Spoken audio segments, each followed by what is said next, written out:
চড়া মূল্যের বাজারে নামমাত্র দামে পেট চুক্তিতে খাওয়াচ্ছেন আব্দুল কাইয়ুম। এই ভর্তা খাওয়ার জন্যই শহর থেকে সবাই আসে। রসুন ভর্তা। জি, রসুন ভর্তা।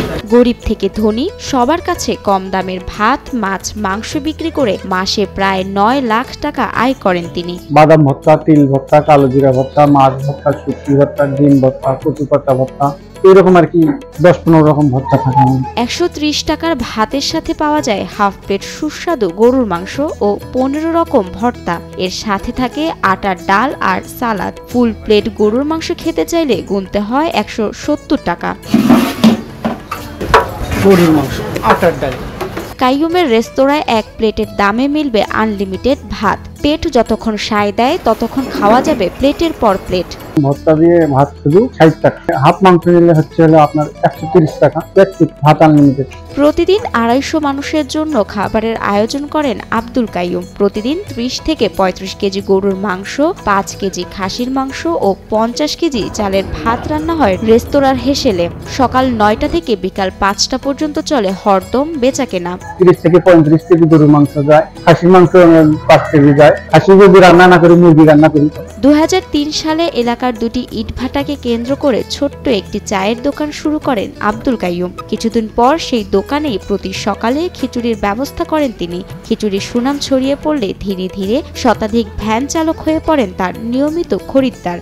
একসময় এই ভ্যান চালকদের অনুরোধেই দুপুরের ভাতের ব্যবস্থা শুরু করেন তিনি। এখানে আমাদের ইট ভাটা ছিল দুটা, ইট ভাটাগুলোকে চায়ের দোকান দিয়েছিলাম। সকালে করে খিচুড়ি বানাইতাম, খিচুড়ি খাইতে খাইতে দুপুরেও দেখি অনেকে ভাত চায়। এইভাবে প্রচার হয়েছে। প্রথম দিকে এই দোকানে শুধু একটি টিনের চাল ছিল, চারদিকে ছিল না কোনো দেয়াল। পরবর্তীতে ব্যবসা ভালো হয় ইট দিয়ে দেয়াল করে বর্তমান দোকানটি তৈরি করেন আব্দুল কাইয়ুম। প্রথম অবস্থাতে এমনিতে এরকম ফাঁকাই ছিল, শুধু উপরে চাল ছিল, কোনো বেড়া ছিল না আমার। এখন আল্লাহ রহম এই যে এরকম করছি, তখন প্রথমে এরকম ছিল না। গাইবান্ধা ত্রিমোহনীতে মেরাজ হোটেল নামের ছোট্ট এই দোকানে বসানো আছে 4 থেকে 5টি টেবিল। প্রত্যেক টেবিলে পেট ভরে খাবার খাচ্ছে মানুষ।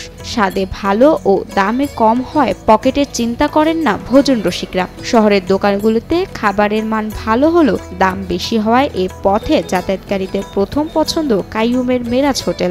এখানে সবাই খাওয়া দাওয়া আসে, এখানে খাওয়ার মানটা ভালো, দামে কম আর মানে ভালো, যার কারণে এখানে সবাই আসতে থাকে। দূর দূর থেকে অনেক দূর আসে। আমি এখানে নিয়মিত প্রায় আসি। পরিবারের সব সদস্য মিলে চালান এ ভাতের হোটেল। কাইয়ুমের মা, বাবা, স্ত্রী, ভাতিজা সবার পরিশ্রম যায় হোটেলের পেছনে। মা আর স্ত্রী রান্না করে দিলে বাকিটা সামলে নেন বাকি পুরুষ সদস্যরা।